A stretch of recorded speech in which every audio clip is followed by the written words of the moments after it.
total. Tendrás 10 litros de sangre, ¿te crees? 4. 5. 5 es el promedio, ¿verdad? Algunos dicen 6, hasta 6 litros, ¿verdad? 5.5 algunos dicen, ¿verdad? Entonces eso va a depender respecto a varias características, ¿verdad? Inclusive a características epidemiológicas también. Entonces, el promedio más o menos es 5. Dentro de tu sangre vas a tener no solamente lo que tú le llamas un componente celular, sino también vas a tener que hallar un componente líquido, ¿verdad? Entonces, esto que es al principio básico, podemos decir de la siguiente manera. Dentro de las generalidades, el tejido sanguíneo simplemente es lo que nosotros denominamos un tejido conjuntivo especializado. Vamos a encontrar células altamente especializadas y que va a estar conformada por dos cosas: la matriz extracelular, que viene a ser en este caso el plasma, y los elementos formes, que son aquellos elementos sólidos. Es como si yo tengo componente líquido o componente sólido. El componente líquido es la matriz extracelular, el componente sólido son los elementos formes. Aproximadamente el 5 al 7% del peso corporal corresponde básicamente a la cantidad de volumen que yo tengo de sangre. ¿Bien? Entonces más o menos tendría de unos 4.5 a unos 6 litros. El promedio es 5, 5.5. ¿Bien? Entonces esas son cositas que tenemos que tenerlo como generalidades. Las funciones del tejido sanguíneo, o sea, todo tejido siempre va a tener una función determinada. ¿Cuáles son las funciones del tejido sanguíneo? La primera es la entrega de nutrientes y oxígeno. ¿A quién tiene que entregar el nutriente y oxígeno? A los tejidos. ¿Para qué? Para que puedan realizar su metabolismo, ¿no? En este caso, el anabolismo, y aparte también traer los desechos, ¿verdad? Transportar los desechos, que es decir, básicamente los productos del catabolismo, probablemente. Entonces, necesita entregar nutrientes y necesita entregar oxígeno. ¿Bien? Esa es una de las primeras funciones. Obviamente, va a estar acompañada por dos cosas: el transporte de nutrientes, que yo en este caso he obtenido por la dieta o por mi mismo metabolismo interno, que puedo fabricar, por ejemplo, aminoácidos yo mismo, o puedo traerlo a partir del oxígeno, ¿verdad? En este caso, a partir de la hematosis que ocurre a nivel alveolar, de la barrera alveolo-capilar, yo tengo que entregar ese oxígeno. ¿A quién? A la célula. ¿Te acuerdas que cuál es el componente o cuál es el gas más abundante de la célula? Lo dije una vez, creo. ¿Cuál es? ¿Cuál es el gas que más produce la célula? A ver, jovencito, ¿qué gas más produces tú? El CO2, no te olvides. El gas más abundante siempre es el CO2. Por eso es que como es el gas más abundante y que tiene mejor difusión que el oxígeno, entonces necesita ser transportado, ¿verdad? Transportado básicamente junto con el resto de desechos, ¿verdad? Con el resto de desechos. Como por ejemplo los productos en base de ácido úrico y amonio, ¿verdad? Mantiene también el pH. Entonces tú para eso lo tienes que recordar tu clase de química y recordarás que el pH, ¿qué cosa era? El potencial de hidrogenio, ¿verdad? Que hacía referencia al nivel de acidez y de basicidad que tiene una determinada sustancia o un determinado componente de alguna célula o de algún líquido en general, ¿verdad? En este caso, si el pH es menor, ¿será más ácido o más base?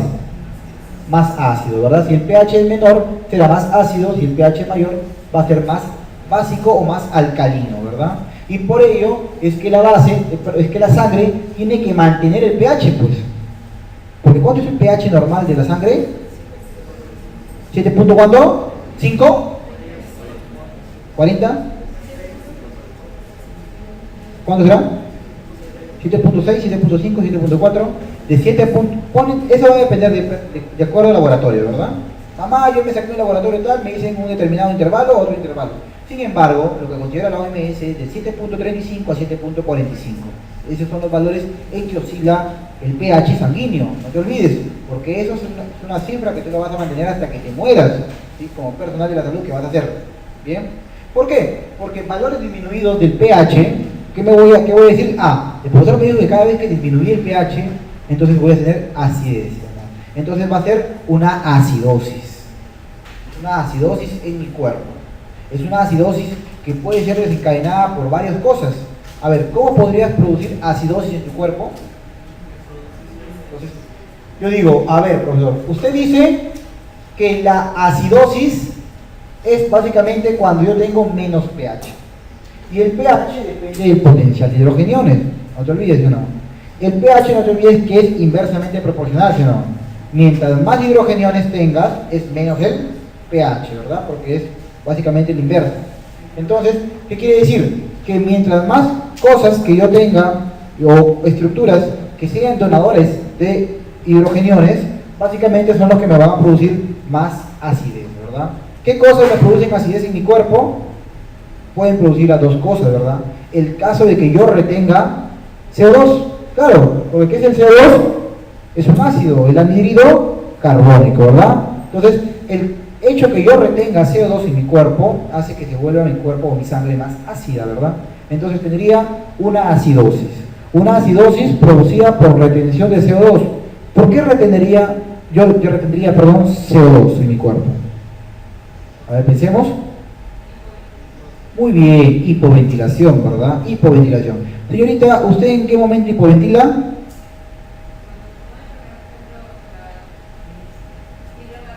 Muy bien, y la Guillain-Barré, claro. Las hipoventilaciones, por lo general, hacen referencia a síndromes o patologías neuromusculares. Imaginemos que estás en el Chosicano y todos están apretados. ¿Vas a poder respirar bien? No, ¿verdad? Puede ser tu acidosis, te desmayas, claro. O imaginemos que tienes alguna enfermedad, como por ejemplo síndrome de Guillain-Barré, que ya lo hemos explicado en la clase de neuro, y que habíamos visto que era una polirradiculoneuropatía ascendente, ¿te acuerdas? Que comenzaba desde los pies, la variante más clásica, comenzaba desde los pies y ascendía hasta tórax, ¿no? Entonces, ¿qué pasaba? El diafragma, ¿verdad? ¿Qué te producía? Parálisis del diafragma. O sea, el diafragma no podía descender. Si no desciende bien el diafragma, ¿qué va a pasar con tu insuflación pulmonar? No va a ser adecuada. Por lo tanto, ¿vas a poder hacer inspiración adecuada y la expiración adecuada?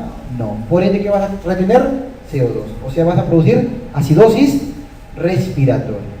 ¿Viste? Esa es una acidosis de la sangre, pero con una causa respiratoria. La otra causa de la acidosis es que sea una acidosis renal, ¿verdad? Una acidosis metabólica, la mayoría de causa es renal, pero puede ser por otros componentes. Una acidosis metabólica. La acidosis metabólica son causas diferentes que me producen hidrogeniones en mi sangre y por lo tanto también me producen la acidosis, pero que no tiene que ver nada con el CO2. En este caso, por una alteración a nivel renal. Viceversa para la alcalosis. Entonces, ¿cómo tú producirías alcalosis respiratoria? ¿Qué es alcalosis? Usted me dijo, profesor, que alcalosis es que el pH de mi sangre sea más aumentado, o sea, pase de 7.45. Imaginemos que tiene 7.6. Entonces, ¿cómo puedo producir alcalosis? Si la retención de CO2 me genera acidosis, que se escape el CO2, ¿qué va a producir? Alcalosis. ¿En qué condiciones yo dejaría escapar rápidamente el CO2? En las hiperventilaciones, puede ser, porque es un ejemplo en este caso. ¿Cómo, por ejemplo, podría un cuerpo hiperventilar? A ver, señorita, joven, 19 años, ¿en qué momento hiperventilas? Muy bien, yo sé que esto es que recuerdas, ¿no? En ese momento, en el momento del llanto, ese momento recordado, ¿no? En ese momento del llanto, tú hiperventilas. Claro, en el llanto, ¿qué pasa con la mujer? Hiperventila tanto que ¡pum! ¿Qué pasa con? Se desmayó, ¿verdad? Se desmayó, le dio tu episodio de alcalosis respiratoria. ¿Y qué dicen todos? Aléjense, denle aire, ¿sí o no? No, pues, si es que le das aire, es que la matas más, pues, ¿sí o no? Claro, porque en la alcalosis respiratoria tú estás botando mucho CO2. Al contrario, tienes que decir, ajúntense más, para que el CO2 que ella lo bota, solo se quede ahí y lo pueda respirar, pues. Yo recuerdo que me pasó una vez, estaba en un viaje en Piura, yo estaba en tercer año de medicina, y había una caravana, y había una chica que era una mudita, ¿verdad? Una mudita. Estaba prácticamente conversaba con una, dos, me refiero en señas, pero y nos íbamos a la playa, hasta que teníamos que bajar un tablazo, porque estábamos en Piura, teníamos que bajar un tablazo, ir a la playa, y después teníamos que subirlo, ¿verdad? Bajó bien bacán, jugó, se bañó, toda la cosa, y cuando subió, se desmayó, ¿verdad? ¡Pum! Se desmayó. ¿Y todos qué dijeron? Denle aire, ¿verdad? Denle aire, denle alcohol, pásame, ¿qué cosa hay? Hay una agüita, creo, ¿verdad? Pásame la agüita, no sé qué cosa. Ya, igual. Pásenle todo, hasta alcohol en la nariz, le pusieron y no despertaba, ¿verdad? Entonces, justamente dije, espérame, yo he estudiado bien ácido base. Entonces, dame una bolsa. Una bolsa, ¿por qué quieres una bolsa? Dame la bolsa. Me dieron una bolsa chiquera, una bolsa negra, y se la puse en la cabeza, ¿verdad? Y la amarré. ¡Oye, no le estrangules! No, no le estoy estrangulando, le dije. Entonces, la apreté ahí y le dije, cuenta la magia. 10 segundos. 1, 2, 3, y en menos de 10 segundos despertó, ¿verdad? Alabado sea, dijeron, ¿verdad? Pero no, ¿verdad? Eso es tener conciencia del pH, básicamente. Claro, porque si yo le meto una bolsa, ¿qué va a pasar de ella? El poquito CO2, como está en alcalosis, el poquito CO2 que está botando, no se va, pues se queda en la bolsa. ¿Y qué le está pasando con el CO2 que está botando? Está volviendo nuevamente de ella.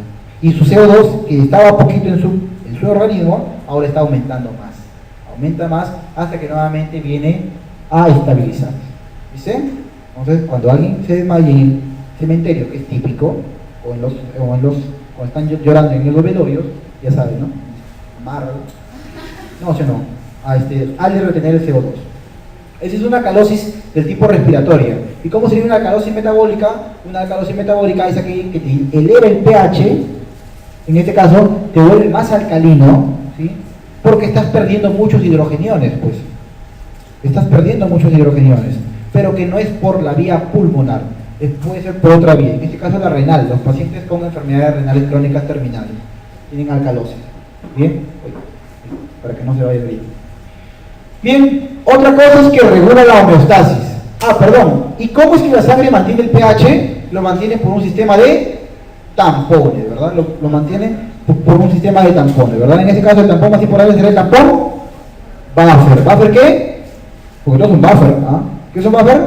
El buffer fosfato, ¿sí o no? El buffer fosfato. Y hay otro sistema de tampones que es el tampón buffer hemoglobina y otros tampones más, ¿verdad? También te dice que regula la homeostasis, que es regular el medio interno. Por las mismas características que están acá, todos estos de acá significa homeostasis, mantener el cuerpo en estabilidad. ¿Bien? Transporta efectores del sistema inmunitario. Claro, por el mismo que es un líquido, ¿sí? Es un líquido con elementos formes que discurre por los vasos sanguíneos, también te sirve como función de transporte, ¿verdad? Transporte de elementos que me sirvan para la inmunidad. ¿Bien? Como ellos. ¿Cuáles son los elementos formes? Son los que vamos a ver y que están en esta grafiquita, los que vamos a ver a continuación. Entonces, la sangre puede dividirse en dos cosas, te dije. El plasma y los elementos formes. El plasma está compuesto de ¿qué cosa? De muchas cosas, dentro de las cuales 3 son las más importantes. El agua, las proteínas y los solutos. El agua es el componente más abundante, por obvias razones. Las proteínas, ¿como qué proteínas tenemos? La más abundante, ¿cuál es? La albúmina, ¿verdad? ¿Y la albúmina para qué me sirve? ¿La albúmina para qué me sirve? Para transporte, ¿verdad? La albúmina es la proteína transportadora de casi de casi todos los alimentos que tienes en tu cuerpo. Es una proteína transportadora. ¿Que se sintetiza dónde? ¿Dónde tiene su síntesis? La albúmina en el hígado, ¿verdad? Y por lo tanto, patologías que me afecten en el hígado y su función, ¿qué va a causar con la albúmina? Su disminución. Asimismo, las proteínas son importantes porque las proteínas en el plasma se comportan como elementos retenedores de agua. ¿Cómo funciona esto, profesor? Fácil. Profesor, si yo dejo un globo con agua, lo pongo aquí y llego a los 3 meses a verlo nuevamente el globo con agua, ¿encontraré la misma cantidad de agua? No. ¿Por qué? Porque se evaporó. Puede ser que se haya evaporado, ¿no? El detalle es que siempre el agua o las cantidades de soluciones siempre se van a mover de acuerdo a concentraciones, ¿verdad? Mayor o menor concentración. Esa es una forma de movimiento. La otra forma de movimiento es que lo hagan dependiendo a si hay alguna concentración de un determinado soluto. Por ejemplo, lo que pasa con la célula, ¿verdad? Si tengo una célula y acá tiene su matriz intracelular, o sea, su citoplasma, mejor dicho, con su determinada cantidad de sodio, potasio y cloro, y en la otra, en el espacio fuera de la célula, veo que las cantidades de sodio se han elevado, entonces el agua, ¿de dónde a dónde va a ir? ¿El agua va a entrar a la célula o el agua va a salir? Entonces va a depender. ¿Va a depender de qué cosa? De que tú hayas aprendido bien tu química. Entonces para eso, básicamente, tú recordarás, y que creo que ya te lo dije una vez, ¿verdad? Los radios de hidratación. Te dije, ¿verdad? Te dije que el radio de hidratación del sodio comparado con el radio de hidratación del potasio es este, ¿verdad? Sodio y potasio, ¿verdad? Muy bien. ¿Qué quiere decir? Que el radio de hidratación es aquel radio que tiene una molécula, un átomo, es un átomo, es el radio que tiene un átomo para jalar una cantidad determinada de moléculas de agua. Ese es un radio de hidratación. Entonces, se dice que la molécula del sodio, profesor, que la molécula del sodio es más grande que la del potasio. No, el radio, ese es como el campo, es como mi campo que yo genero.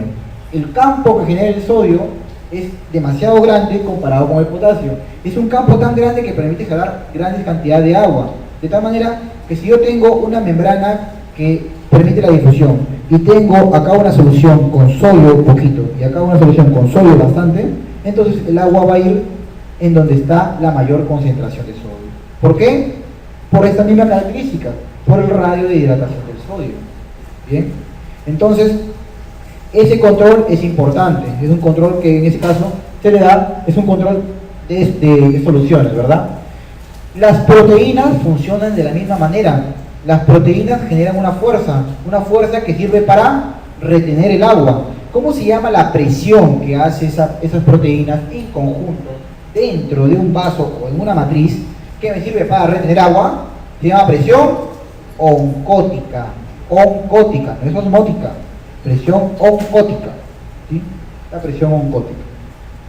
Bien, entonces la albúmina, por ser la proteína más abundante, tiene una presión oncótica en el vaso, en el intravascular, que es elevada. Sin embargo, ¿te imaginas en un paciente que esté mal del hígado y que no produzca mucha albúmina? Entonces, ¿habrá mucha presión oncótica en su vaso sanguíneo, en su intravascular? No, va a estar disminuida, ¿verdad? Sin embargo, la del medio interno, la de la matriz extracelular, va a estar normal. Entonces, ¿qué va a pasar con el agua? Va a salir del vaso. ¿Ahora no puedo derramear? No, va a salir del vaso y se va a colocar en el intersticio. Acuérdate que el vaso e intersticio, no hay nada más. Entonces, el agua sale del vaso y pasa al intersticio. ¿Y qué pasa con el intersticio con bastante agua? Se hincha. ¿Y qué me genera? Edemas. Ah, con razón, un paciente cirrótico se hincha, pues, claro, se edematiza. En los pacientes con cirrosis tienden a ser edemas. ¿Edemas dónde? Edemas a nivel de miembros inferiores y un edema abdominal que se denomina ascitis. Ascitis. ¿Bien? Y los solutos, ¿sí? Es importante, porque van a haber otros solutos que van a ser básicamente electrolitos, ¿sí? Y algunos otros iones. Mientras que los elementos formes, no te olvides que dentro de los solutos están pues estos iones, ¿verdad? Iones sodio, potasio, cloro, que tienes un montón de iones, ¿ya? Pero estos iones sodio, potasio y cloro son importantes que tú los recuerdes. Porque cuando tú hagas internado, va a venir la jefa de enfermera, con Karen Malta, va a venir y va a decir, interno, saque el AGA, te va a decir, ¿verdad? Esa es la clásica. Saque el análisis de gases arteriales. Sacas tu AGA, lo metes a la máquina, y como la licenciada, quizás ya dijiste y no recuerda mucho, te dice, interprétalo. Bueno, Na es sodio. Ya sé que Na es sodio, pero ¿sodio cuánto? Dice, sodio tanto valor. Entonces, tú tienes que identificar, tienes que saber valorar. Hay un taller incluso que creo que se hacen en verano también, cursos de interpretación de AGA, que básicamente te enseñan a interpretar qué significa el valor de sodio bajo, sodio alto, el potasio bajo, potasio alto, el bicarbonato, cómo está. Entonces, todos esos solutos son importantes porque también te mantienen el medio interno. Por lo mismo que te acabo de decir. Si hay poco sodio en tu sangre, ¿qué va a pasar con el sodio? El sodio retenía el agua. Si hay poco sodio en sangre, entonces el agua va a salir hacia el intersticio. ¿Eso es bueno? No, porque te produce edemas. Por eso es que en el paciente que tiene enfermedad renal me produce edemas, porque el sodio es poco. Profesor, ¿y en el cerebro cómo funciona? Peor todavía, porque en el cerebro, si baja un poco el sodio de la neurona, en este caso de la matriz, o del parénquima cerebral, si baja el sodio, ¿qué va a pasar con el agua del cerebro? Se va, ¿verdad? ¿Y qué va a pasar con el cerebro? Se achica, se vuelve más pequeñito, ¿verdad? Entonces va a producir una lisis. En cambio, al contrario, si incrementa mucho la cantidad de sodio en el cerebro, va a jalar más agua. ¿Y qué pasa con el cerebro? Se hincha. Edema, cerebral. ¿Viste? Entonces, esa es la fisiopatología de un edema cerebral. En resumen, porque en realidad tiene un montón de cosas. Bien, entonces es importante los solutos. Los elementos formes van a estar compuestos de cosas, de glóbulos rojos, glóbulos blancos y las plaquetas, ¿verdad? Estos dos son células, esto es un fragmento celular. Y estamos viendo más o menos, en realidad la plaqueta es más pequeñita, ¿ya? Pero más o menos los tamaños estamos viendo ahí similares. Tenemos al glóbulo rojo, al glóbulo blanco y a una plaqueta. Si nosotros cogemos un tubo sin heparina, o sea, sin anticoagulante, un tubo cualquiera, y colocamos sangre, entonces vamos a poder identificar dos zonas importantes, ¿sí? Una zona superior, que es una zona líquida, que es la zona plasmática. ¿Cuánto vendría a ser el volumen? El 55%. Mientras que una zona inferior va a ser la zona de los elementos formes. Sin embargo, esa zona de los elementos formes va a estar compuesta por dos zonas, una más grande respecto a la otra. La más grande y que está en la parte inferior es una zona de sedimentación, que va a estar compuesta por la gran mayoría de ¿qué cosa? De eritrocitos. Sin embargo, en el anillo de transición entre la fase líquida y la fase condensada, vamos a encontrar a quienes, a los leucocitos y a las plaquetas. Entonces, básicamente esas son las tres cosas que nosotros encontramos en un tubo, ¿verdad? En un tubo sin heparina, o sea, sin anticoagulante. ¿Bien? Sin embargo, en la muestra con un determinado anticoagulante, nosotros, no te olvides, en la muestra con un anticoagulante, nosotros ¿qué es lo que vamos a observar? En la muestra con un anticoagulante vamos a observar que la sangre se va a mantener homogénea, es decir, que el glóbulo rojo puede estar arriba o abajo. No te olvides. ¿Por qué? Porque el anticoagulante lo que hace es evitar básicamente que se formen coágulos y por lo tanto evitar la sedimentación. ¿Bien? Entonces, el plasma es el 55%, el hematocrito es diferente en varones. ¿Qué es el hematocrito? Es el volumen de sangre. Pero el volumen de sangre es 5.5 litros. ¿Qué es el volumen qué es el hematocrito? Imagínate que yo tengo un montón de eritrocitos, millones de eritrocitos, 150 millones, imagínate, los junto todos, unos 300 millones, los junto todos y a cada uno le mido el volumen. Le mido el volumen a cada eritrocito. Entonces, el volumen no de sangre, sino de eritrocitos respecto al volumen total, me va a generar un porcentaje, pues. Volumen entre volumen, no me queda nada y me queda un porcentaje, ¿verdad? Una fracción, ¿verdad? Esa fracción o ese porcentaje es el hematocrito, es el volumen de los eritrocitos, no de la sangre, ¿ya? En ese caso, ¿qué va a ser? 39 a 49 en hombres, ¿verdad? 39 a 49% en hombres y en mujeres 75 a 45%. Esto es variable. Estas son cifras de individuos que se encuentran a nivel del mar. Claro, porque en los individuos a nivel de la altura, ¿cómo va a ser el hematocrito? ¿Aumentado o disminuido? ¿Por qué? Porque, ¿cómo es la cantidad de oxígeno en la costa respecto a la altura? Superior. O sea, hay más oxígeno acá en la costa que en la parte, en la montaña. ¿Sí? ¡No! La cantidad de oxígeno es la misma. ¿Qué te he dicho? La cantidad de oxígeno sigue siendo la misma. ¿Qué es lo que cambia? La presión. Muy bien, ¿ya ves? La presión. La presión de oxígeno es la que cambia. Como arriba, ¿qué hay? ¿Mayor presión o menor presión? Menor o mayor. Total, ¿mayor o menor? Arriba hay menor presión, ¿ya? Esto es fácil, mira, es como que si yo no sé, pues, acuérdate que los gases, o sea, oxígeno, nitrógeno y todo lo que tú quieras, ejercen una presión como si fueran tanques sobre nuestro cuerpo. De hecho, nosotros estamos con una presión determinada. Nuestra presión es más elevada respecto a la presión que hay en la montaña, por ejemplo. ¿Por qué? Porque es mayor el eje o el mayor el volumen de gases que nos cae respecto a ellos que están más elevados, están más cerca al cielo, por eso digo, ¿ya? O sea, para que entiendan básicamente. Entonces es menos, no es que se van a morir, están más, porque están en zonas más altas, es menor la presión de oxígeno. Como hay una menor presión de oxígeno, la cantidad sigue siendo la misma. Entonces, la fracción inspirada que yo tenga de oxígeno, aquí va a ser diferente a la de allá. Acá cuando respire, listo, el oxígeno sobra, se distribuye, hace matosis, todo acá. Pero allá, al haber menos presión, voy a tener que hacer más, una inspiración más profunda, ¿verdad? Por mecanismo de adaptación, el FiO2 de una persona de allá se vuelve, en la evolución, así se ha ido incrementando. Sin embargo, posteriormente se ha estabilizado el FiO2 de arriba con el FiO2 de nosotros. Entonces, ¿qué es lo que ha cambiado, profesor? El FiO2 se ha logrado estabilizar, lo que ha variado es la cantidad de glóbulos rojos. Si yo tengo una cantidad X, él va a tener una cantidad X más Y, va a tener más elevado. El MINSA tiene una tabla, una calculadora, perdón, tú la puedes buscar, pones en internet, calculadora Excel, porque es un Excel, calculadora Excel para calcular, obvio, la hemoglobina en altura, y te va a salir, te va a preguntar, ¿a qué nivel de altura estás? Entonces tú dices, a ver, ahorita estoy en Pacasmayo, ¿cuánto estoy de altura? Buscas en internet, Wikipedia, Pacasmayo, altura, te sale listo, pones la altura ahí y te va a salir, valor en varones, valor en mujeres.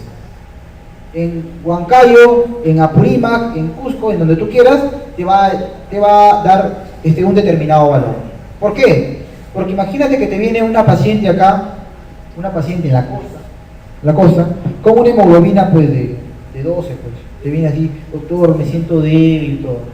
En cambio, te viene una paciente también que dice, me siento débil, pero con una hemoglobina pues de 14.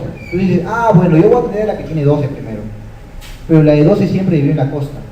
En cambio, la de la 14 siempre vivió, no sé, pues, a 3.500 metros. Y ella debería tener en realidad un 16. Y que en realidad su 14 de hemoglobina representa un 9 de hemoglobina acá en la costa. Por eso es que el MINSA diseñó esa calculadora, para corregir los valores de hemoglobina. No son los mismos. ¿Bien? Tienes que tener bastante en consideración. Y la otra, que es la capa leucocitaria, va a estar compuesta básicamente, como te dije, por los leucocitos y las plaquetas en un 1% aproximadamente.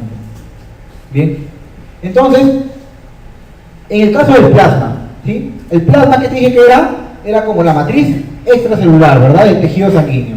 Básicamente está compuesto por agua, el 91 y 92% es un componente líquido. El 7 a 8% son las proteínas plasmáticas, y ya te dije que el más abundante es la albúmina, y el 1 a 2% son los solutos. No te olvides que hay otras proteínas, ¿verdad? Como por ejemplo la transferrina también, ¿sí? Son proteínas también.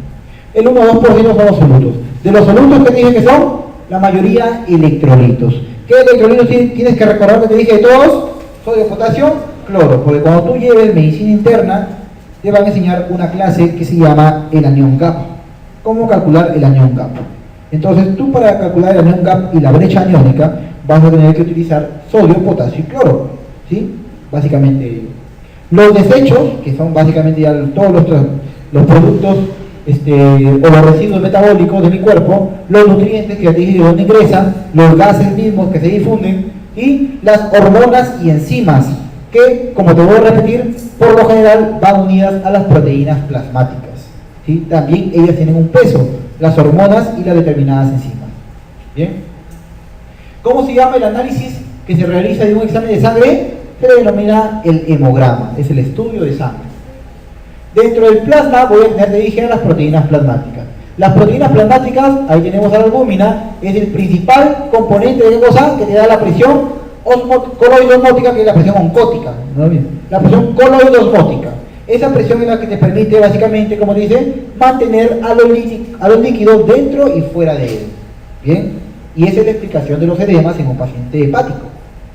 Globulinas no inmunes. ¿Qué tipo de globulinas no inmunes tenemos? Entonces, para eso vemos este grafiquito de acá. Cuando uno va a hacer un estudio de las proteínas en la sangre, entonces saca un examen que se llama el proteinograma electroforético, ¿sí? ¿Qué significa el proteinograma electroforético, profesor? ¿Qué es eso, chino? No. El proteinograma electroforético es, yo sé que hay determinadas proteínas en la sangre, no sé cómo calcularlas, entonces aplica un método que se llama electroforesis, por el cual, si la curva está, o si la proteína demora más rápido, perdón, demora más respecto a otra en dar un barrido en un papel, significa que es más abundante. Entonces, por ejemplo, mira acá demoró más esta proteína. ¿Qué es esto? La albúmina. La albúmina en un proteinograma electroforético hace esta curva. Esta curva va en relación con esta manchita que hacen el papel electroforético. ¿Qué es esta manchita? Significa el tiempo que demoró la proteína en pasar de un lado a otro. Bien, entonces ese proteinograma. Profesor, si la mancha es más delgada, ¿qué quiere decir? ¿Que se demoró bastante? No, poquito. ¿Por qué? Porque hay poca cantidad. Bien, entonces ahí tenemos a qué proteínas: a la albúmina, a las proteínas alfa 1, alfa 2, beta y gamma. Entonces dentro de las alfa y las beta globulinas son proteínas globulinas no inmunes, que no participan, mejor dicho, en la inmunidad, en la defensa. Son proteínas del tipo globulina. ¿Te acuerdas cómo era tu clasificación de las proteínas? Que pueden ser de dos tipos, ¿verdad? ¿Cuáles son los tipos de proteínas? Las globulinas mismas y las fibrosas, propiamente dichas. Las globulinas son proteínas que me permiten a mí el transporte, ¿sí? Globulina. Y por ejemplo, ¿qué tenemos? A la hemoglobina. Una globulina que tiene dentro de su núcleo un núcleo de hierro, ¿verdad? De hierro. ¿De hierro más 2 o hierro más 3? De un hierro más 2. De un hierro más 2. Y que en composición se parece bastante a la clorofila, ¿sí o no? Porque la clorofila con la hemoglobina son proteínas que tienen 4 anillos tetrapirrólicos también, igualito. Pero eso es parte de química, ¿ya? Las globulinas inmunes. ¿Qué globulinas inmunes tenemos? A las gamma, alfa, beta y las gamma. Estas proteínas gamma, son las gamma globulinas, son las que también nosotros conocemos con el nombre de inmunoglobulinas. Entonces, las gamma globulinas son lo mismo que inmunoglobulinas, ¿sí? Inmunoglobulina A, inmunoglobulina E, ¿qué más? Inmunoglobulina D, muy bien, y la inmunoglobulina M, ¿y la qué? La G, el GAMD, ¿verdad? El GAMD. Bien, y que tienen cada uno un determinado tipo de función que la vamos a ver más adelante. Pero que en realidad parece, ese es tema de fisiología, ya, pero ahí te puse una ya. El fibrinógeno. El fibrinógeno, que es una proteína fibrosa, estos son globulares, este es fibrosa, la globular es soluble, la fibrosa es insoluble. El fibrinógeno es una proteína insoluble que me permite a mí llevar a cabo la coagulación. La coagulación es importante, ¿bien? Porque en el periodo de coagulación se van a formar dos tipos de tampones que te lo van a explicar en fisiología con más detalle: el tampón hemostático primario y un tampón hemostático secundario. Bien, es como que no sé, pues si hace un hueco en mi vaso sanguíneo, ¡oh, hay un hueco! ¿Qué hago? Lo voy a cubrir con lo que sea, pues ven para acá, glóbulo rojo, lo mando con todo ello, es más abundante, lo mando, ¿verdad? Es un tampón hemostático primario. Y el tampón hemostático secundario será cuando yo le meta fibrina y le meto ya sus determinados componentes fibrosos, ¿verdad? Entonces, y ya básicamente lo he parchado bien. Es un tampón hemostático secundario con sus leucocitos. Son importantes entonces el fibrinógeno porque me permite la coagulación. Pregunta de examen: ¿dónde se forma el fibrinógeno? ¿No se forma? En el hígado. En el hígado, no te olvides. El fibrinógeno se forma en el hígado. El fibrinógeno es importante, ¿ya? Porque el fibrinógeno en la mujer gestante se tiende a incrementar, ¿ya? Se tiende a incrementar el fibrinógeno en la mujer gestante. Es por eso que en la mujer gestante o el embarazo se le conoce como un estado protrombótico. O sea, ¿qué quiere decir profesor protrombótico? Que la mujer gestante está más propuesta a que forme más coágulos respecto a ti, que está normal. O sea, que no tienes un año adentro. Entonces, la mujer embarazada puede formar más trombos que una mujer normal por aumento del fibrinógeno. ¿Bien? Y demás factores de coagulación. El suero plasmático. El suero plasmático, que es básicamente la parte soluble, va a carecer de factores de coagulación. ¿Cuáles son los factores de coagulación? Son estos los determinados factores de coagulación. 1, 2, 3, 4, 5, bueno, ¿qué dice el que falta? Son 12, acuérdate. 7, 8, 9, 10, 11, 12 y el 13. No te olvides. De los cuales es importante recordar, por ejemplo, el fibrinógeno, que también se conoce como el factor de coagulación número 1, el calcio, como el tipo 4, y estos dos que son preguntas siempre de examen, ¿verdad? De fisiología, por lo general. Eso te van a enseñar en fisiología, la cascada. La protrombina, ¿qué tipo de factor es? Factor 2. La tromboplastina es la 3. No te olvides que el fibrinógeno se va a convertir en fibrina por acción de la trombina, ¿sí? Eso te lo van a enseñar en fisiología.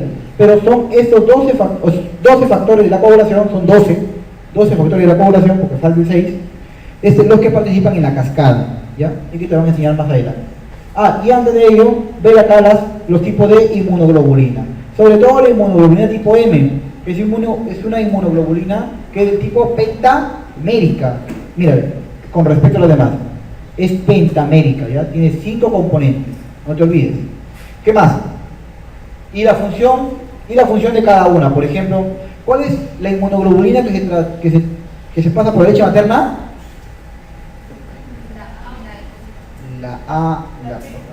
¿Cuál será? La A. La inmunoglobulina tipo A es la que se pasa por la leche materna. ¿Sí? Leche materna con A de inmunoglobulina. En cambio, la que se traspasa en la gestación, la G, con G de gestación. Un hemoteca. ¿Listo? No te olvides que la inmunoglobulina tipo E participa en los procesos alérgicos, igual que los eosinófilos. En los procesos asmáticos tienen memoria. O sea, porque ellos cada vez que les pongo al polen, siempre polen, ¿por qué no agua? Porque hay una memoria desencadenada por esas inmunoglobulinas, las inmunoglobulinas tipo E. ¿Bien? No te olvides. La A también se encuentra en las mucosas similares con la M. La G es una inmunoglobulina que se desencadena en las respuestas crónicas tardías. Mientras que la inmunoglobulina M son en las respuestas agudas. ¿Bien? Aquí, por ejemplo, tenemos un líquido sin una sangre sin anticoagulante. En este caso estamos viendo lo que te estaba diciendo. Un plasma y los elementos formes que han caído, ¿verdad? Y que el anillo, que en realidad tienes que verlo de cerca, muy de cerca.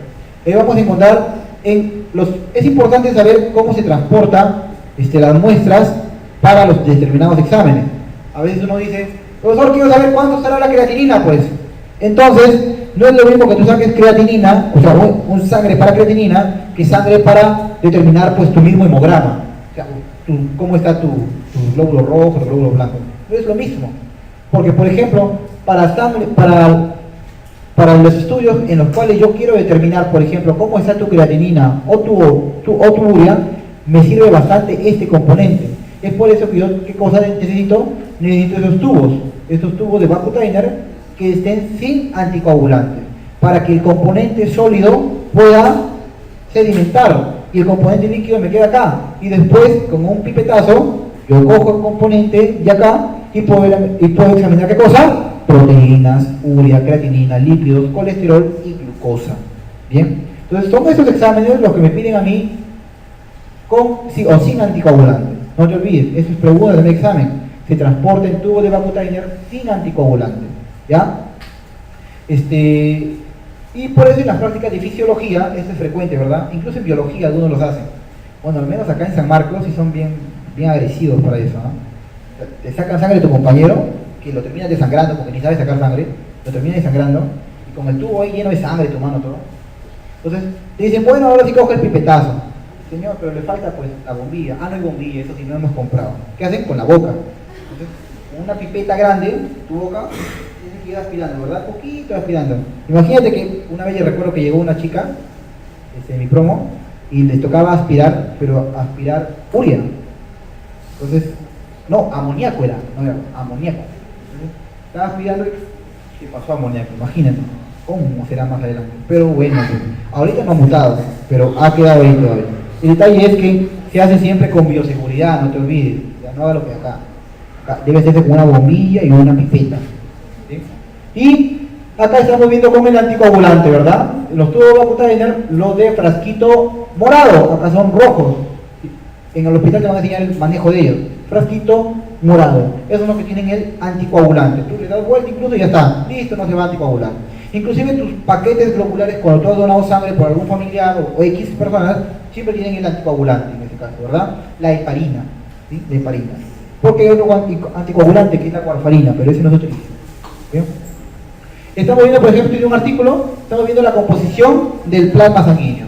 Agua, 91-92%, proteínas, 7-8%, y los otros solutos, que son los electrolitos, las sustancias no proteicas nitrogenadas, como por ejemplo la urea, ácido úrico, son importantes.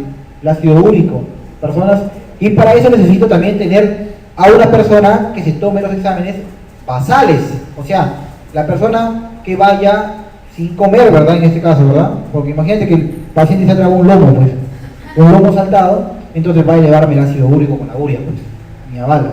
Y aparte, la creatinina no, pero va a elevar los lípidos, ¿bien? Esto, por ejemplo, es importante porque es básicamente un resumen de cómo estaría o las características de cada uno de los componentes del hemograma. En este caso, por ejemplo, lo primero que nosotros vemos son los eritrocitos, ¿verdad? ¿Cómo están los eritrocitos? En la mujer, 3.9 a 5.5, mientras en el varón, 4.1 a 6.0 millones. No te olvides, son millones.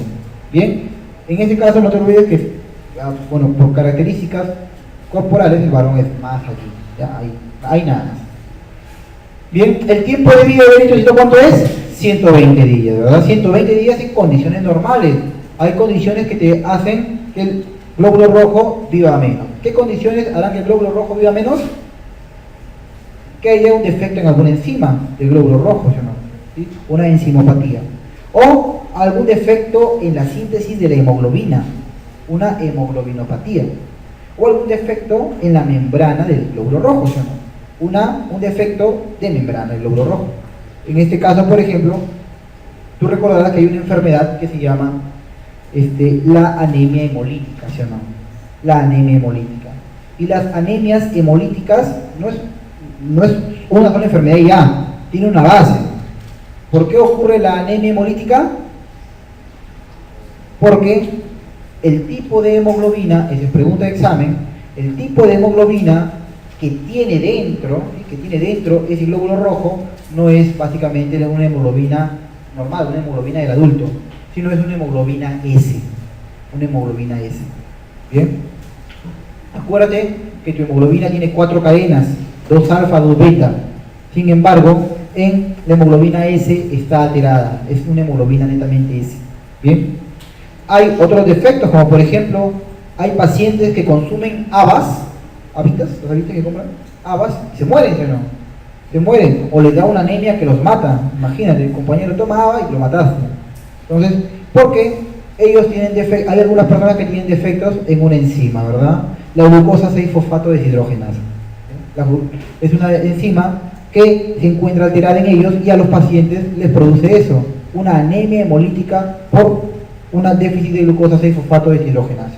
Bien, hay otras enfermedades que vamos a mencionar más adelante.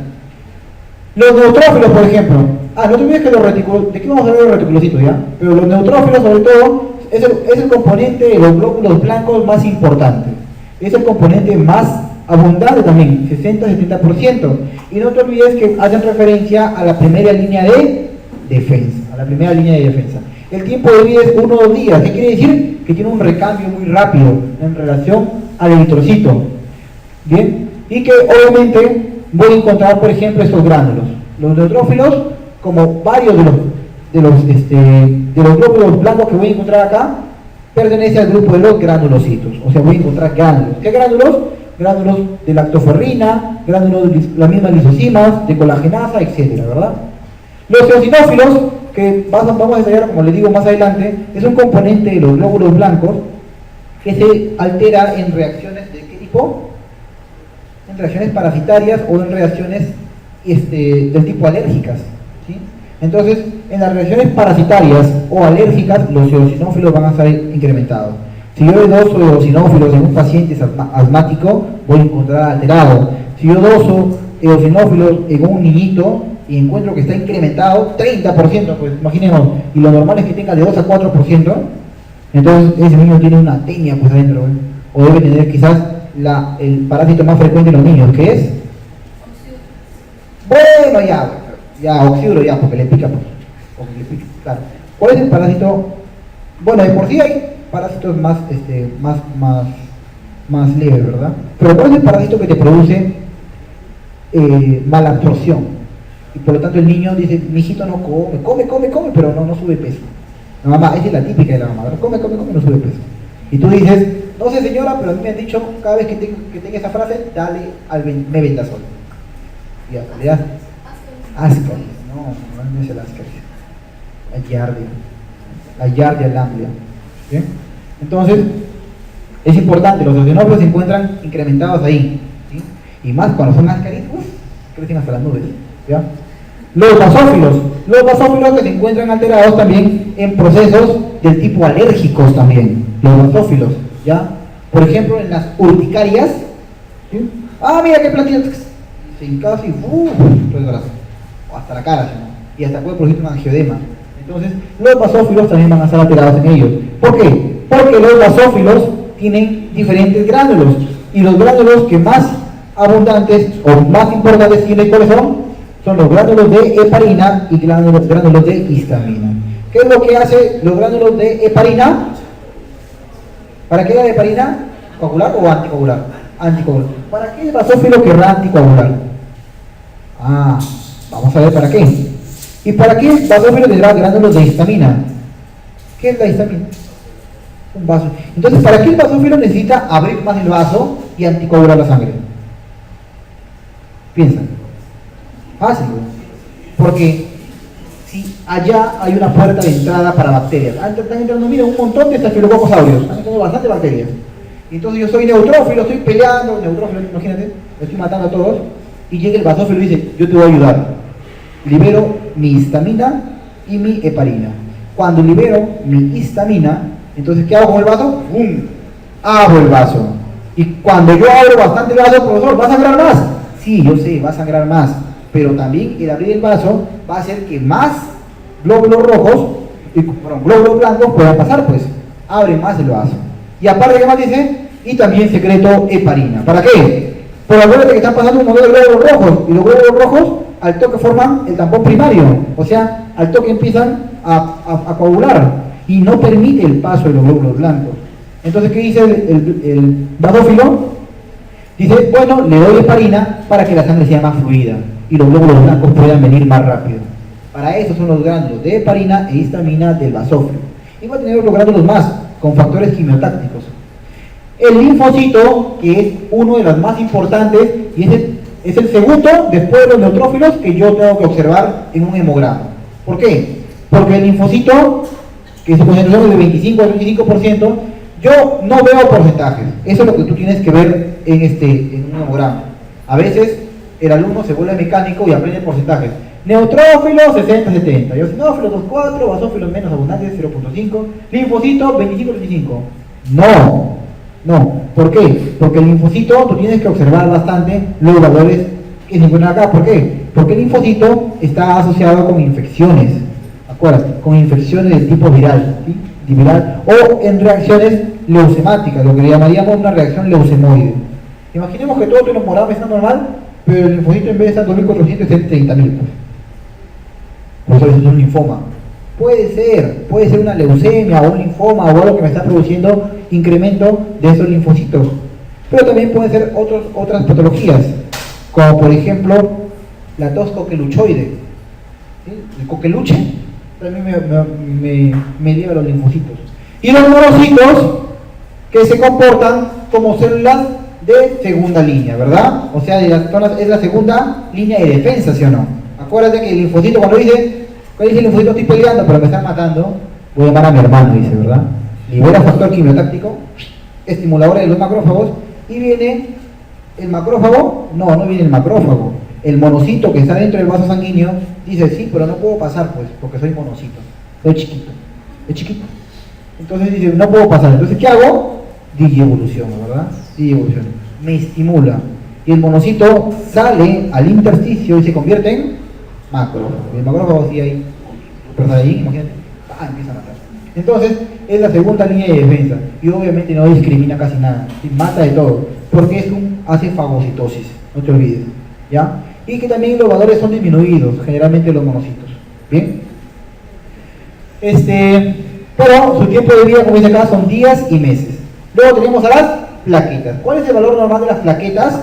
El valor normal de las plaquetas va a oscilar. ¿Oscila entre cuánto?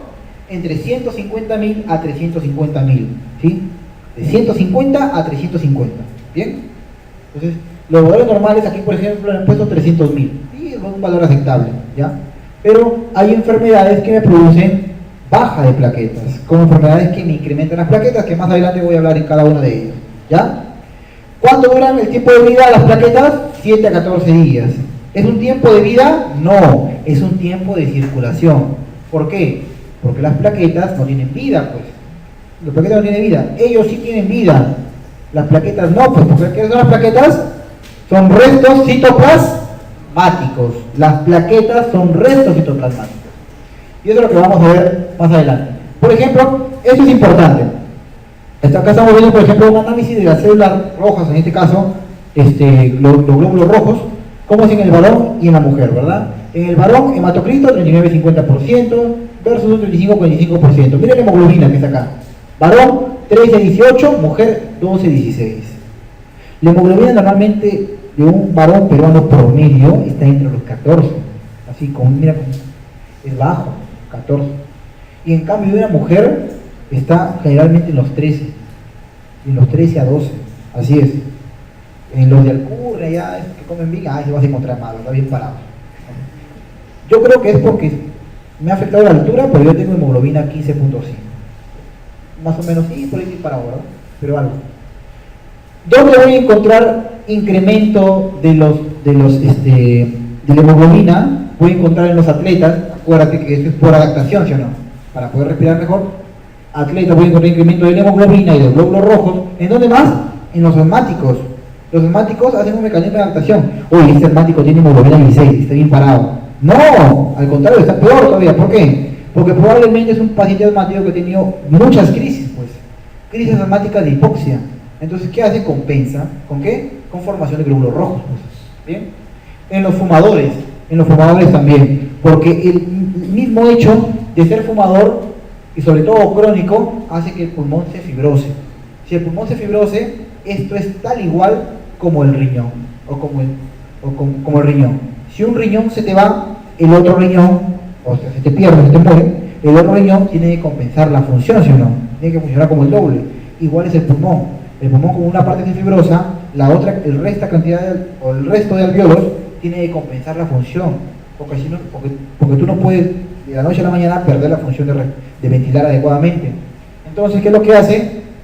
Crónicamente, lo que hace un fumador crónico que está fibrótico, incrementa su cantidad de glóbulos rojos. ¿Para qué? Para poder cumplir con esa función, con esa homeostasis y de transportar oxígeno. Y los pacientes de altura que ya te hablé. Los glóbulos blancos, por ejemplo, el rango normal de 4.500 a 11.000. Esto de acá es importante. Al menos esta cifra debe de aprenderse hoy día. 4.500 a 11.000. Algunos dicen punto de corte 4.000. ¿Ya? El valor de los glóbulos blancos no va a cambiar mucho, así estés en altura o así estés en la parte baja, porque los glóbulos blancos no intervienen en la función oxigenatoria. Los glóbulos blancos, el valor normal es de 4.000 a 11.000, o 4.500 a 11.000. ¿Ya? Profesor, yo me he sacado los glóbulos blancos y estoy 2.000, o yo me he sacado y estoy en 20.000. Entonces, la mayoría de infecciones agudas te generan leucocitosis. ¿Qué es leucocitosis? Apuntas. Leucocitosis es el incremento de los leucocitos. Leucocitosis. Profesor, y cuando disminuyen los leucocitos será leucopenia o leucocitopenia, es lo mismo, porque cito es célula y leucocito ya es. Entonces, la leucopenia es valor disminuido de leucocitos. Leucocitosis es incremento de leucocitos. La mayoría de infecciones te causan leucocitosis. Pero hay algunas infecciones que te causan leucopenia. ¿Ya? Ten cuidado. A veces el paciente llega, yo la verdad, sí, voy a hacer una culpa, me ha pasado en el internado, recuerdo. Estaba justo ya 3 días antes de terminar el internado, mira, imagínate el error, peor todavía. Y viene un niñito, ¿verdad? Y yo estoy acostumbrado a ver a los niñitos, normal, el leucocito normal, el hemograma normal, ya me había vuelto mecánico en ese sentido, estaba así mecánico. Hasta que una emergencia, 3 de la mañana, viene la mamá, joven, no me dice doctora, joven, me dice, joven, y le traigo a mi hijo, señora, ¿qué tal? 3:30 de la mañana, ya bueno, a ver, venga. Dice, ¿cuál es la emergencia? Es que hace 4 días, y como 4 días de emergencia. Es que hace 4 días, mi hijito está así, con diarrea, deposiciones, todo. Ya, ¿cuántas deposiciones? 8 al día. ¿Y me lo trae ahorita? Sí, 8. 8 deposiciones al día. ¿Bien con moco o sin moco? Con moco. ¿Con sangre o sin sangre? En la última vi sangre. Ya. Entonces, color pues, rojas y medias marrones o negras. Este paciente está perdiendo sangre de algún lado, o sea, ya en mi mente estaba con eso, ¿verdad? Y saca el hemograma, lo llevo de emergencia, lo llevo al paciente y me traen el hemograma y lo primero que yo me fijo es la hemoglobina, pues cometí el error de eso, ¿verdad? Hemoglobina, pucha, hemoglobina ¿cuánto está? Está en 8, ese niñito tengo que transfundirle sangre ahorita, transfundir sangre y todo, y lo manejé como un síndrome disentérico, ¿verdad? Como si habría un cuadro intestinal, un gastroenteritis, ¿verdad? La típica. Diarrea y esto, normal, y había fiebre, pues, había fiebre. Y los leucocitos los vi en 3000. Entonces, por acá, ¿verdad? Ya como que pucha se me olvidó. Pero dije, normal, pues, porque estoy acostumbrado a ver leucocitos en niños 10.000, 11.000, 12.000, 14.000, 20.000. Y ahí eso sí, al toque le meto antibiótico. Pero no, pues ese niño tenía 3.000. Le saqué otro hemograma a las 2 horas después y salió en 2.000. Entonces, ¿qué estaba pasando? Los leucocitos están disminuyendo. Yo prefiero 1000 veces que los leucocitos te aumenten a que te disminuyan. Cuando los leucocitos disminuyen es peor pronóstico, ¿ya? Es peor pronóstico. En este caso, el caso que les comento es de un niño que tenía un síndrome que se llama síndrome urémico hemolítico, un SHU, se llama SHU, que lo puede buscar en internet, SHU, SHU, y que cursa con esto, ¿ya? Y las plaquetas se encuentran en rasgos 150.000 a 350.000. Ese rasgo también tienes que acordarte, ¿verdad? Yo recuerdo que estaba en ginecología y tenía una paciente que habíamos operado de una cesárea electiva, perdón, de emergencia. El año pesaba 4.500, estaba bien, estaba gordo. Pero la paciente entró con unas plaquetas de 300.000, normal. Sin embargo, a los 3 días, antes de que se vaya, digo, sácale un hemograma de todas maneras.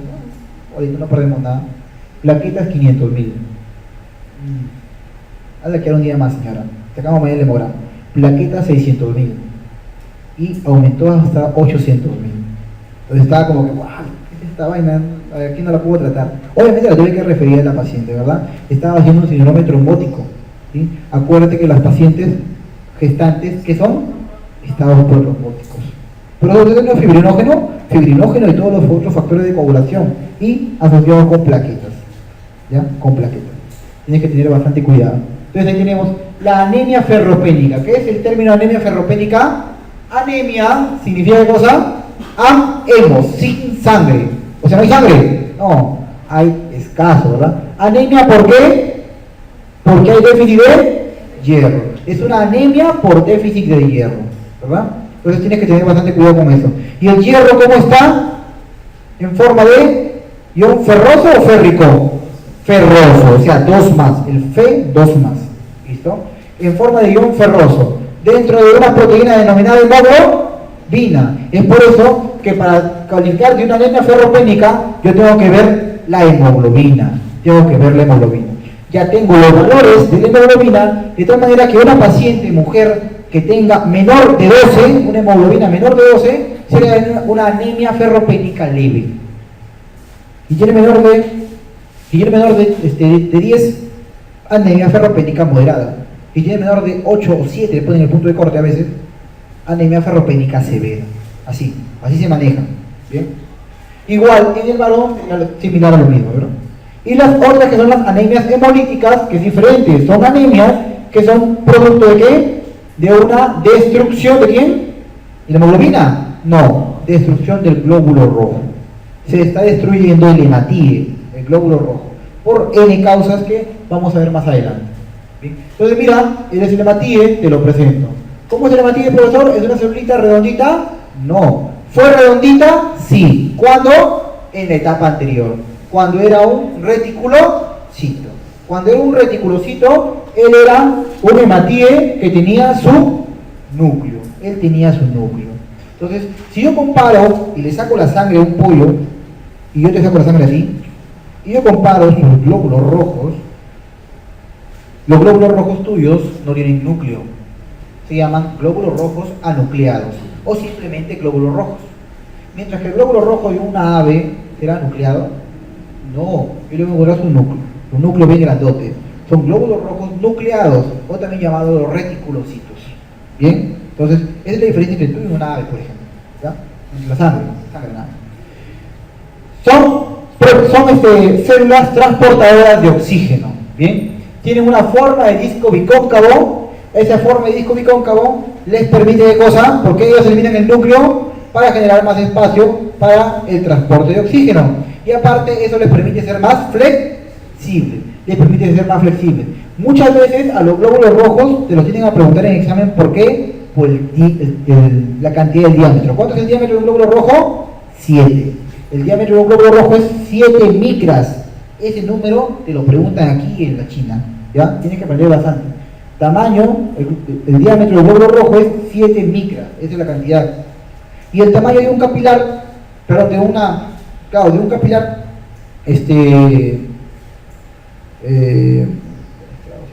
de un capilar sinusoidal o de un capilar fenestrado va a depender.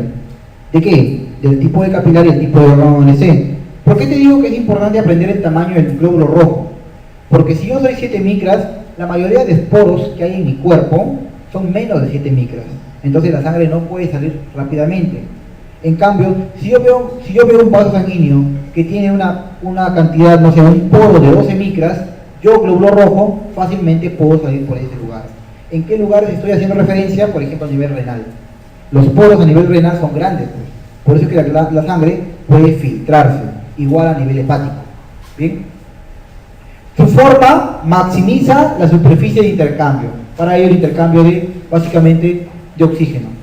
La estructura y función es mantenida por sus proteínas de membrana. ¿Qué proteínas de membrana yo voy a encontrar básicamente en el glóbulo rojo? Unas proteínas de membrana denominadas las integrales y las periféricas.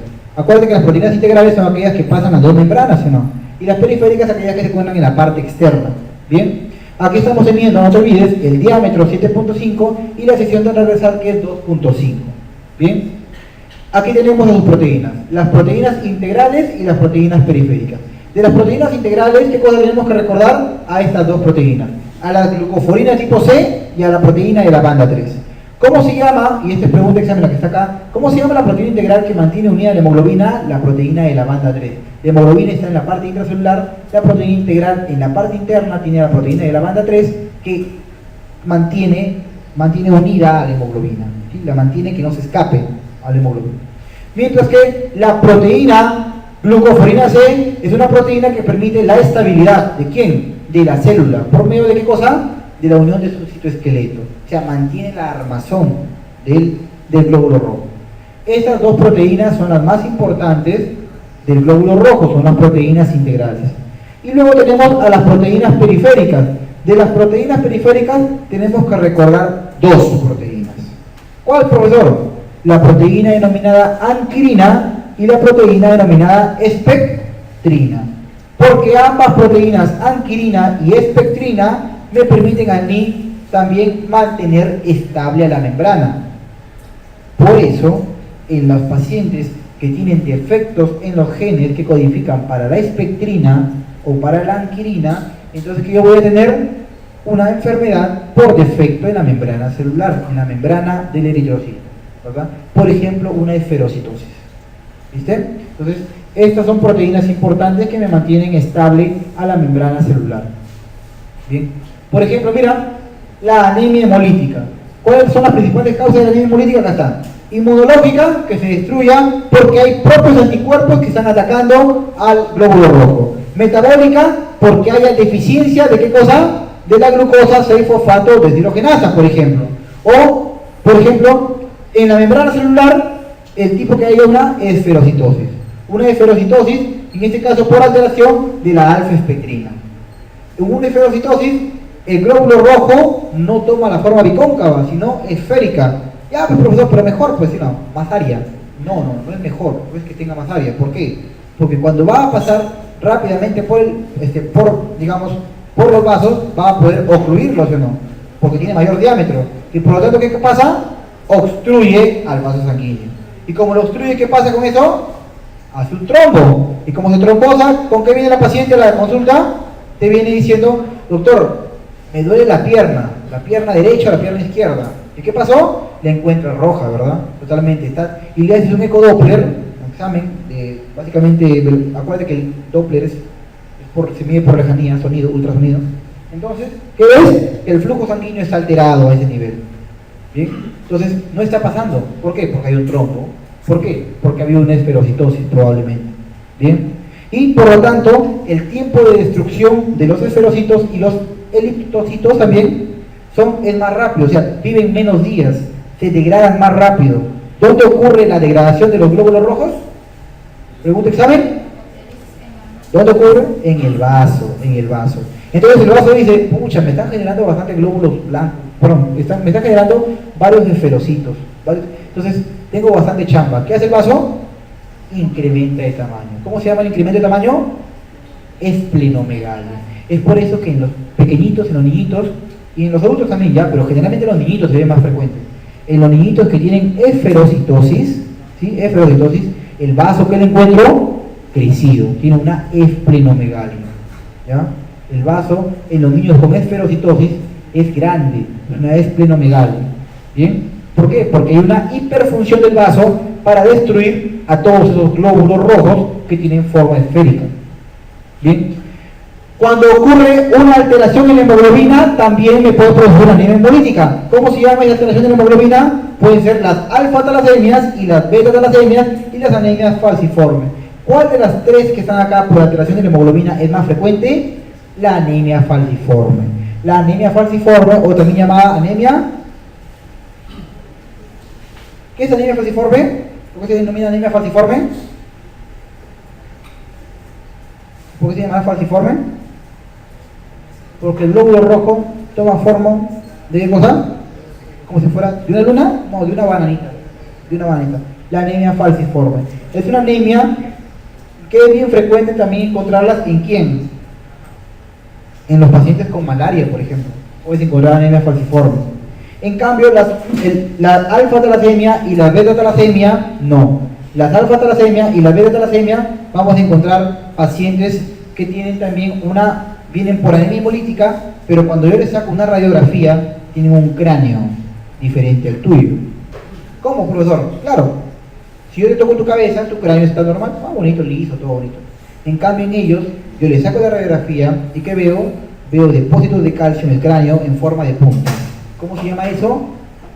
Se llama cráneo en cepillo. ¿Has visto los cascos romanos? ¿Cómo tiene un escobión acá? No, igualito. Igualito se ve el cráneo de un paciente que tiene una beta-talasemia. Igualito se ve. ¿Bien? Se llama cráneo en cepillo. Y, por ejemplo, en el caso de que haya alguna alteración en alguna molécula de la membrana. ¿Sí? Por ejemplo, ¿qué cosa? Me va a producir, por ejemplo, ¿qué enfermedad? La hemoglobinuria paroxística nocturna. Es un paciente que de día está bien, ¿verdad? Está conversando contigo, oh, qué bacán, todo chévere. Y a la mañana siguiente su mamá te dice, ha fallecido. O te dice, está en emergencia. ¿Por qué? No sé, se durmió y no sé, ya no quiso despertar. ¿Cómo que no quiso despertar? Claro, se chocó, hizo una anemia. En la noche se puso pálido y se puede enfriar, se puede morir, ¿no? ¿Por qué? Porque acuérdate que cuando tú duermes, el pH de tu sangre sube o baja. Cuando tú duermes, tu pH se vuelve más alcalino cuando tú duermes. Y como se vuelve más alcalino, las proteínas de membrana tienen que tener una estabilidad para soportar, el glóbulo rojo tiene que tener una estabilidad para soportar dicho pH. Cuando hay una alteración en las moléculas de membrana, me producen las hemoglobinurias paroxística nocturna. El paciente se despierta débil, pálido, y cuando va a orinar, ve que su pichi está roja o negra. Está orinando hemoglobina, pues, hemoglobinuria paroxística nocturna. ¿Ya? Es una enfermedad bien brava. ¿Bien? Listo, por ejemplo, no te olvides cómo es la formación, mira, ve, eso es lo normal, básicamente, lo normal es que tenga esa forma bicóncava, y cuando se va a destruir poco a poco, el glóbulo rojo va tomando la forma de un esferocito, el cual tiene que ser destruido por los macrófagos que se encuentran en el vaso. Eso es lo normal. Sin embargo, en las esferocitosis se forman esferocitos a cada rato, ¿verdad? De frente, porque hay un defecto de membrana. Entonces el vaso que dice, me han dado más chamba para trabajar, ¿verdad? Y por lo tanto crece, no te olvides. Este es, por ejemplo, mira, para que compares un esferocito y un glóbulo rojo. Y así es como se ve. ¿Qué es esto? Esto es un frotis sanguíneo. ¿Cómo veo el frotis sanguíneo? Este es un glóbulo rojo, la forma bicóncava, pero acá viendo, ¿qué veo qué cosa? Esferocitos, ¿verdad? Esferocitos. ¿Bien? ¿Ustedes alguna vez han visto una lámina de frotis sanguíneo? ¿Se han visto, verdad? Se han visto. Para que puedan ustedes identificar bien eso. Entonces, por ejemplo, ¿qué estamos viendo acá? Una anemia falciforme, ¿verdad? En una anemia falciforme, que es básicamente, ¿qué te dije? Por una mutación de la hemoglobina. ¿Hemoglobina de qué tipo? Pregunta examen. Hemoglobina S. Falciforme, mira, tiene forma S también. S. Acá hay S. No te olvides, hemoglobina S. ¿Sí? Son en forma de luna o de platanito. Platanito, luna. En forma de luna. Por lo tanto, estas mutaciones por el gen de la espectrina o de la querina me dan ese tipo de anemia, la anemia falciforme, ¿ya? Y por lo tanto, cuando el oxígeno quiera poder, digamos, estar dentro del glóbulo rojo, y acuérdate que cada glóbulo rojo puede transportar como máximo 4 moléculas de oxígeno, entonces esta anemia falciforme, por esa mutación de esta membrana, no va a poder transportar ese glóbulo rojo, no puede transportar, ¿sí?, esa cantidad de oxígeno. ¿Bien? La anemia falciforme es una enfermedad que es hereditaria, ¿ya? Es hereditaria. Es una herencia autosómica dominante, autosómica recesiva, herencia ligada al X, al Y, una herencia mitocondrial. ¿Qué tipo de herencia es? ¿Han estudiado genética? ¿No llevan ustedes genética? ¿No llevan? Ya. Dentro de las herencias, la herencia autosómica recesiva, apúntalo en tu libro, HAR, o sea, herencia autosómica recesiva, pones igual y pones enzimas más metabólico. ¿Qué significa esa suma? Con esa suma tú te vas a recordar cuando te pregunten en tus exámenes sobre herencia. ¿Cómo, profesor? Fácil. Si a mí me preguntaran, el albinismo, ¿qué tipo de herencia es? Profesor, no sé qué tipo de herencia es, pero lo que yo sí sé es que el albinismo ocurre por deficiencia de una enzima llamada tirosinasa, ¿sí, verdad? Y que convierte el aminoácido, que en este caso es la tirosina, la convierte posteriormente en melanina, ¿sí? Por lo tanto, al haber ausencia de esa enzima, no sé qué tipo de herencia será, pero usted me dijo, herencia autosómica recesiva es igual a enzima más metabólico. O sea, todas las enfermedades hereditarias que tienen algún componente enzimático son herencias autosómicas recesivas. Por ejemplo, la anemia falciforme es una herencia autosómica recesiva. ¿Bien? La fibrosis quística. La fibrosis quística es la enfermedad más frecuente, es el tipo más frecuente de herencia autosómica recesiva. ¿Bien? ¿Qué más? ¿Qué otra herencia autosómica recesiva conocemos? Las talasemias también. Las talasemias. Es importante. Las enfermedades lisosomales. ¿Quién estudió biología de enfermedad lisosomal? Yo creo que varios, ¿verdad? Garler, Hunter, Niemann-Pick, Tay-Sachs, todas esas enfermedades. Que son feas sus nombres, ¿no?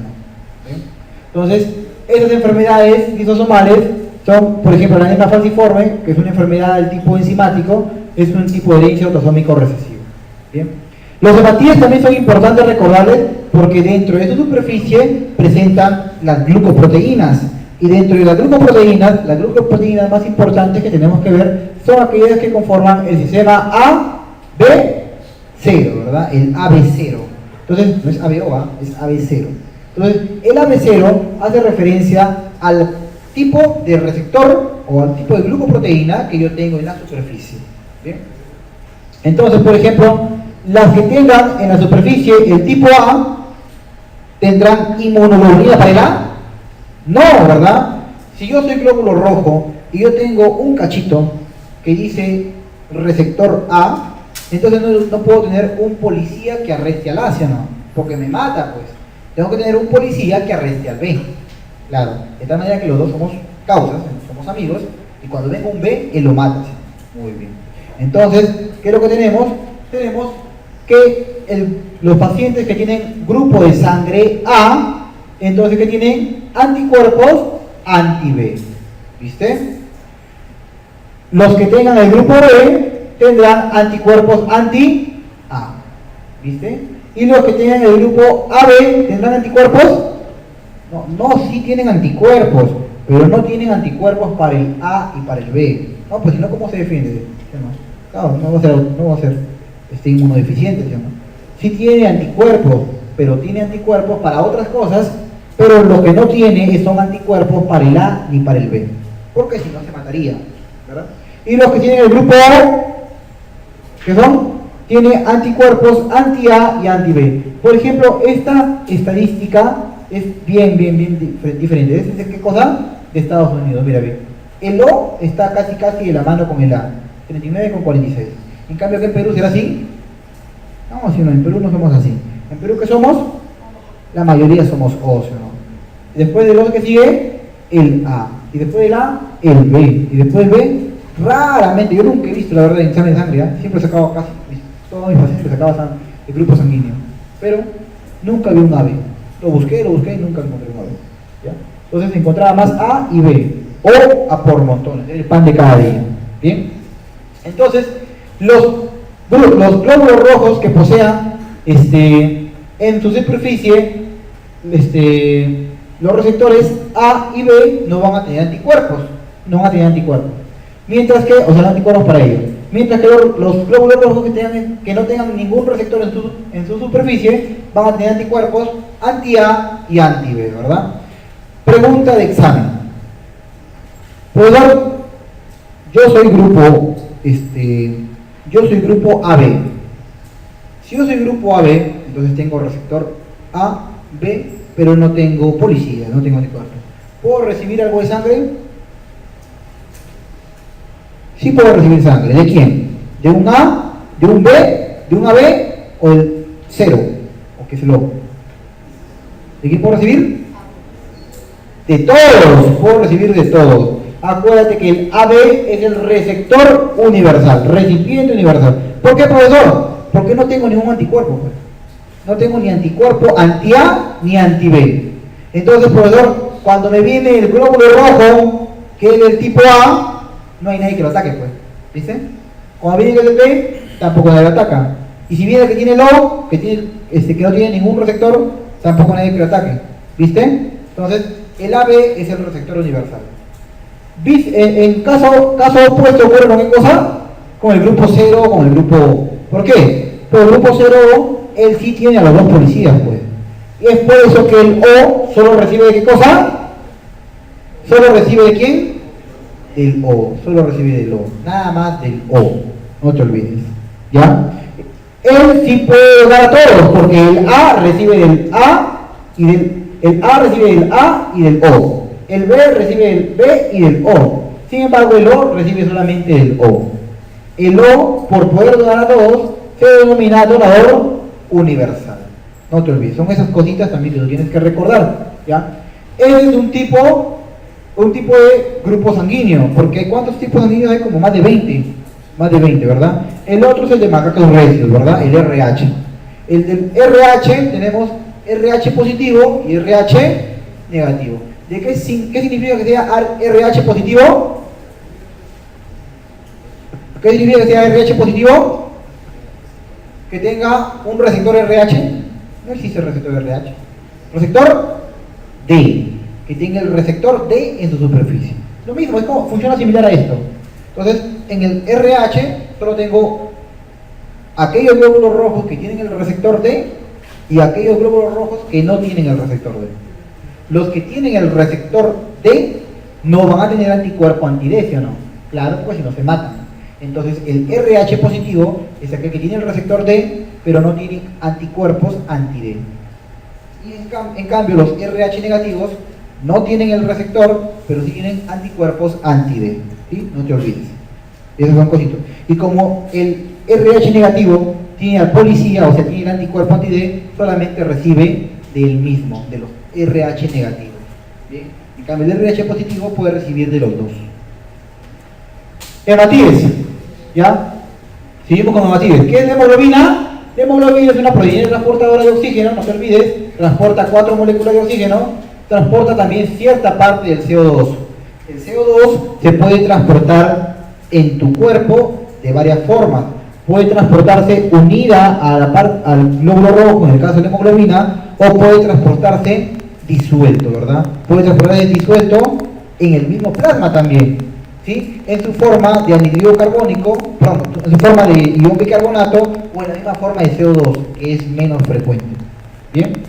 Ejerce un papel estructural en los eritrocitos. Claro, justamente la hemoglobina es la que le confiere también parte de, digamos, de estabilidad, porque se establece justo en el medio, ¿sí? Conformando estabilidad en la membrana. Consiste en un tetrámero de cadenas polipeptídicas. A eso me refería con el anillo tetrapirrólico. Igual, anillo tetrapirrólico. ¿Y qué tipo de hemoglobinas tiene? Tiene 2 cadenas alfa y 2 cadenas beta. 2 alfa y 2 beta. Esto es importante porque esta hemoglobina es la hemoglobina A o hemoglobina del adulto. Sin embargo, yo tengo un feto, imagínate una embarazada, le saco el feto y le saco su sangre. El embarazada, el feto tendrá hemoglobina A. Sí tiene hemoglobina A, escaso. Pero ¿qué más tiene? Tiene hemoglobina F, hemoglobina fetal. ¿Sí? La hemoglobina fetal está compuesta por 2 cadenas alfa y 2 cadenas gamma. ¿Ya? Ten cuidado. Es diferente la hemoglobina del feto que la hemoglobina del adulto. Adulto, 2 alfa, 2 beta, y el feto son 2 alfa y 2 gamma. ¿Bien? ¿Listo? Y vamos a pasar ahora a los leucocitos. Anda tu receso, ¿ya? Porque eso no se me había pasado. Anda tu receso y luego volvemos, ¿ya? Si hay alguna pregunta, nada más se acercan y me dicen.